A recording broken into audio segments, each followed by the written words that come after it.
little kid in Mexico and a new baby was born, if they were born dark, this is what I heard. Ay, está negrito, pobrecito. What is that saying? Poor you. Dang, that's tough luck for you. You have a dark-skinned baby. But whenever one of my little cousins was born light-skinned, ay, mira, está güerito como un angelito. What is that psychologically doing to you? Teaching you that what? To be like an angel, you have to be white. You have to be light-skinned. Whenever we see pictures of Jesus and angels, what color are they? White. White. Heaven is filled with white people. God and the angels are all white. When have you seen a black angel? Let's be honest. So what does that teach you psychologically? What does that teach you? That your God doesn't look like you. That the angels in heaven, in that beautiful place, don't look like you. You don't realize what this is doing to you here. When my cousins were born light-skinned, they were treated better, or treated way better. Way better. Ay, mi güerito, vente pa acá. Because we're dark-skinned, we were kind of pushed to the side. Quítate pa allá, pinche negro. It's because psychologically, we're taught heavenly and angelic, beautiful, worthy is all white. Everything that's worthless is dark. I hated myself so much growing up because I was dark. You know what I used to do to anger my mother? Because she was ashamed that she had a dark-skinned kid. She was dark too. My mom was dark. My father was dark. So all her kids were Indios like me. Because of that, all of the other cousins are light-skinned. So her siblings, because they married white people, they ended up having light-skinned kids. Dang, I ended up with all the ugly kids. So to piss her off, I took my shirt off and I stood in the sun to get darker because I knew it would piss her off. That's what I did. You see how ugly it is to be dark? She made me angry. So I'm going to take my shirt off. I'm going to get darker. Because when she sees me, she's going to say, ay, pinche negro, quítate del sol. Every time I was in the sun as a kid, she'd be like, get out the sun, you're getting darker. She did not want her kids to get darker. When I was in high school, some girls would walk by and look at me and say, oh, that dude is not a Mexican, he's a black-sicken. Okay? If I look like this, I'm not Mexican. So what is a Mexican then? What is a Mexican supposed to look like? White. Right. Why does she think that a Mexican is supposed to look white? When you turn on Univision, what do you see? White. That is what is teaching us that is a Mexican. That represents Mexico and Mexicans. Is white people with blue eyes. You see? When you watch novelas, any TV show in Spanish, what color are they? White. In the background, you see some dark-skinned people. Servants. Basically slaves. Those are not considered Mexican. Growing up, you know what I heard? Mexicans say, él no es mexicano, él es un indio. You see what's going on here? You begin to feel what? Hateful. Perfect answer. And because you're worth nothing, it's easy for you to what? To not care. Why should you care? My mom, she was so hateful toward herself. She used to buy whitening cream. Cream that you put on your skin and it makes you lighter. She would bleach her hair blonde. She was desperately trying to look White. because this is a sin. This is bad. I had a mother who every time she talked to me, when she talked to me, it was spiteful. With so much anger. And I noticed a lot of time when she talked to my cousins who were light-skinned, she talked to them very kindly. What did that make me feel inside? I will never be able to be light-skinned, so I'm going to be a piece of crap for the rest of my life. That gave me the fuel to say, what am I even trying? My own mom thinks I'm ugly, I'm worthless. She thinks she's worthless. She thinks she's worthless so much that she's whitening her freaking skin and she's bleaching her hair because she doesn't want to look like this. I want to talk to my mixed race Africans. I want to talk to my if you are a mixed race African, please check in right now. If you are a mixed race African, I want you to understand, and overstand me. I want to talk to those of you who have one non-African parent. If you have one non-African parent, you are a mixed race African. I need to holler at you. You have one African parent and you have a non-African parent. You have an African parent and you have a non-African parent. This is what I want to say to you. My mixed race Africans, I need you to understand. You have to claim your identity before anybody else will respect it. You have to know who you are. The problem with some mixed race Africans is you are uncomfortable about your identity. You haven't made up your mind yet as to whether or not you want to live as a biracial, You haven't made up your mind if you want to live as an undercover white person. You don't know what you want to be. Once you have come to the realization, once you have come into the consciousness that you are a black man or a black woman, and you affirm that, the world will respond to you based on your foundation. You have to stand first in order for the world to sit down. When I hear mixed race Africans say, Dr. Umar, I'm not sure, that's okay. It's okay to go through some confusion. Okay? But in order to come out of that confusion, you have to make up your mind. It's okay to go through some confusion. But in order to come out of that confusion, you have to make up your mind and say, I'm going to live my life as an African.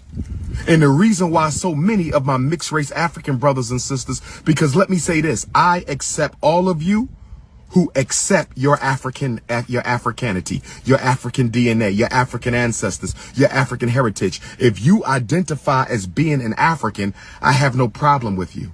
If you identify as being an African, I have no problem with you. Now, if you're going to say you're mixed race and multiracial, I don't want to be bothered with you. I don't have time for that because you're mixed up. I can't go into battle with a mixed up Negro. I didn't say reject your white father. I didn't say reject your white mother. That is your mother. You should love her and you should honor her. That is your mother. That is your father. You should love your father. You should honor your father. That's the reason you got here. Nobody is asking the mixed race African to reject their white parent. No one is asking the mixed race African to reject your parents. No one is asking the mixed race African to reject your parent. We're not telling you to do that. Okay? You have a non-African parent, whether they Caucasian, Asian, Arab, Mexican, you have a not Japanese, Chinese, you have a non-African parent, you should respect them. You should learn that culture. That is part of your ancestry. Nobody's telling you to alienate yourself from one half of your ancestry. We're not saying that. What we're saying is that you are an African.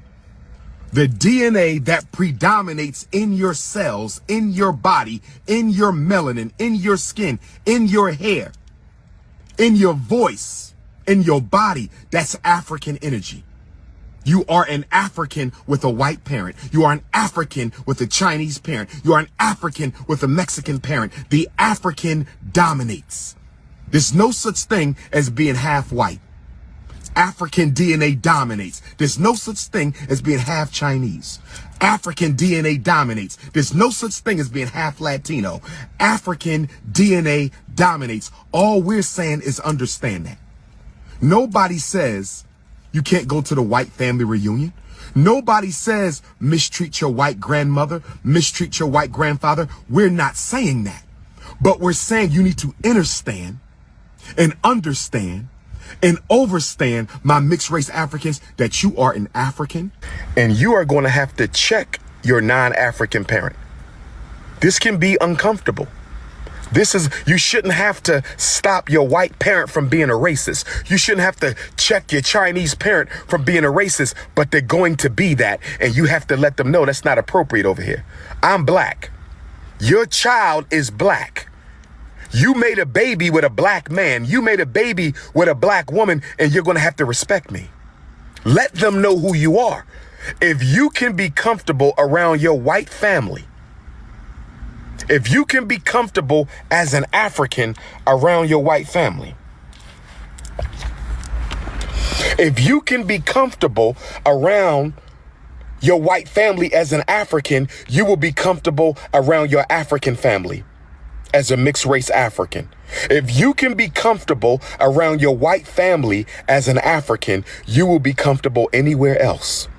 Your battleground, your first battleground is your family. I hope my mixed race Africans are listening. I hope my mixed race Africans are listening. Once you make your white cousins, once you make your white aunts and uncles, once you make your white nieces and nephews, once you make your white grandparents understand that I'm a black man, I'm a black woman, and you're going to respect me as such, you will not have trouble from black folks. You have to own it. If you walk into a room insecure, Black folks who got a problem with mixed race Africans are going to eat that up. You got to step into that room with pride, my mixed race Africans. You got to step into the room with pride, my light skinned Africans, my green eye Africans, my straight hair Africans. Stop being insecure around black folks. Let them know I'm just as black as you. I don't care if you don't like me. I don't care if you roll your eyes at me. I don't need your permission to be an African. It's no different than when I go to Africa. It's no different than when I go to Africa. It's no different than when I go to Africa. Got to own it. You got to own it. You got to be unapologetically African. You got to own it, brothers and sisters. You got to be unapologetically African. You can't be walking around unsure about being black. You can't be walking around wondering if black people are going to accept you. No, mixed race Africans, you got to own the room. But you got to be black all the time, my mixed race Africans. You got to be black all the time, my mixed race Africans. Because some mixed race Africans, not all, some of our mixed race African brothers and sisters, they want to be black certain times and then they want to be white at other times. I've seen this. I've had to call a couple of my mixed race African brothers and sisters out. I've had to call a couple of my mixed race African brothers and sisters out. I had to tell my mixed race African brothers and sisters, listen, when you around white folks, you tend to act like you're white. You don't see us. But you see us at the Dr. Umar lecture. You see us at the Kwanzaa. You see us at the woke events. You see us at the conscious events. But when you in the suburbs with white folks, you act like you don't know nothing about what it means to be black. You cannot be a helter-skelter Negro. Mixed race Africans, be white all the time or be black all the time. Be multicultural all the time or be unapologetically African all the time. You can't have it both ways. And that right there is the biggest challenge of the mixed race African. The biggest challenge of the mixed race African is understanding you can't have it both ways. You're going to be black 7 days a week, 365 days a year, or you're going to be a so-called multiracial 7 days a week, 365 days a year. It cannot be both. It cannot, it will not, and it must not be both. That's all I want to say. I accept you. I accept you. I ain't got no problem with mixed race brothers and sisters. You understand me? I got allies and brothers and sisters I stand in solidarity with who are mixed race. I ain't got no problem. Some of them look damn near like white folks, but guess what? They my brothers and sisters. The first color on the Marcus Garvey flag is red. The first color on the Marcus Garvey flag is red. Black is the middle color. Black is the middle color. Why does red come before black, mixed race Africans? Why does red come before black on the Marcus Garvey flag?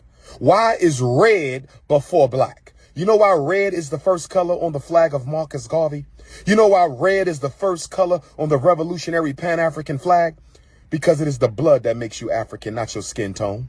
It is the blood that makes you African, not your skin tone. Not everybody is blessed to be kissed of the sun. Not everybody is blessed to be the color of God. And when I say color of God, I'm talking blue, black, purple, midnight, because that's the color of God. God is the universe. God is the universe. God is the universe. God is blue, black, purple. So if you happen to be a blue, black, purple African, you happen to be the color of God. Bless your soul. Bless your soul. Bless your soul. But even if you're not the color of God, if you got the red blood of Africa in you, you are an African. And that's why red is the first color on the Marcus Garvey flag. It is red, black, and green. It is red, black, and green. It is red, black, and green. It is red, black, and green that makes you an African. It is the red. It is the red. So as long as you got the blood of Africa coursing through your veins and you claim your African identity, then you are African. It's just that simple. It's just that simple. Okay? Like I said, your greatest war will be against your white relatives. The greatest identity war of the mixed race African will be within your own family. Convincing those white supremacists you are related to that you are a black man and you're going to live your life as a black man. Convincing those white supremacists that you are related to that you are a black woman and you're going to live your life as a black woman. That's your biggest challenge. Once you are comfortable around your white family, you will be comfortable around your black family. Once you are comfortable being African around your white family, you will be comfortable being African around your black family. Once you are comfortable being African around your white family, you will be comfortable being African around your black family. But I'm going to tell you this, my mixed race Africans. I'm going to tell you this, my mixed race Africans. I'm going to tell you this. You will be held to the same standard and code of behavior as all other Africans. You will be held to the same standard and code of behavior as other Africans. You will not participate in the snow bunny crisis. I don't give a damn if your mother white. If you claiming to be an African, you're not dating white girls. I don't give a damn if your father white. If you claim to be an African, a Pan-Africanist, a revolutionary Pan-Africanist, a revolutionary Pan-African nationalist, black woman, mixed race sister, you will not date. If you want to walk this life of Pan-Africanism, my mixed race Africans, if you want to walk this walk of Pan-Africanism, you will be held to the same standard of behavior. Oh, I was dating a white girl because my mom white. I don't want to hear that shit if you claim to be an African. I was dating a white man because my father's white. I don't want to hear that shit if you claim to be an African. So make up your mind and choose a side. Nobody trusts somebody on the fence. That's what mixed race Africans got to understand. Once you make up your mind about who it is you want to be, the rest is going to come easy. I just wanted to shout out my mixed race Africans because I've been getting a lot of emails from mixed race Africans. I just wanted to shout out my mixed race Africans and let y'all know I love y'all and I support y'all. I just want to shout out my mixed race Africans one time and let y'all know I love y'all and I support y'all. That's all. I just wanted to let y'all know I love y'all and I support y'all. All right? There are some people in the community who don't accept mixed race Africans. There are brothers and sisters in the conscious struggle who do not accept mixed race Africans. What do I say to that? I say, what the hell you need their approval for? If you know you black, what the hell you need them to validate you for? To hell with them. They got a problem because your mama white. They got a problem because your daddy white. That's their problem. Leave them where they are. If you come across a black person who don't want to accept you because your mama white or your daddy white or your mama Mexican or your daddy Chinese or your mama Arab and your daddy an East Indian, that's their problem. That's their problem. That's their problem. You understand? That's their problem.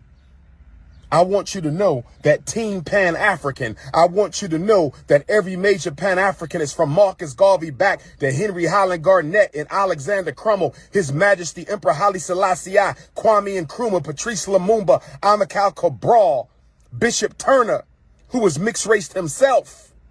We don't have a problem with you at all. Traditional, real Pan-Africanists don't have a problem with mixed race Africans. Real Pan-Africanists don't have a problem with mixed race Africans. Real Pan-Africanists don't have a problem with mixed race Africans. So don't worry about them. Don't worry about them. You can go to Africa with me. You ain't got to go to Africa with them. We're going to have more than enough events at the FDMG campus for you. We're going to have more than enough activities around the world for true revolutionary Pan-Africanists. Leave them Negroes to themselves. Don't start trying to convince them you black. You don't have to prove your worth to nobody. Stop trying to make people feel comfortable with you because your skin is too light or your eyes is too light. If you got the blood of Africa in you, claim it. Claim your Africanity and live it out. That's all you got to do. Claim your Africanity, mixed race sister. Claim your Africanity, mixed race brother, and then live it out. You are not responsible for how you got here. You had no control over how you got here. And because of that, we do not hold you responsible for having a white parent. It was outside of your control. We don't hold you responsible for having a Chinese parent or an Arab parent or an East Indian parent. You had no control over that. Claim your identity and live it out. Make sure you hit the Cash App, $FDMG School.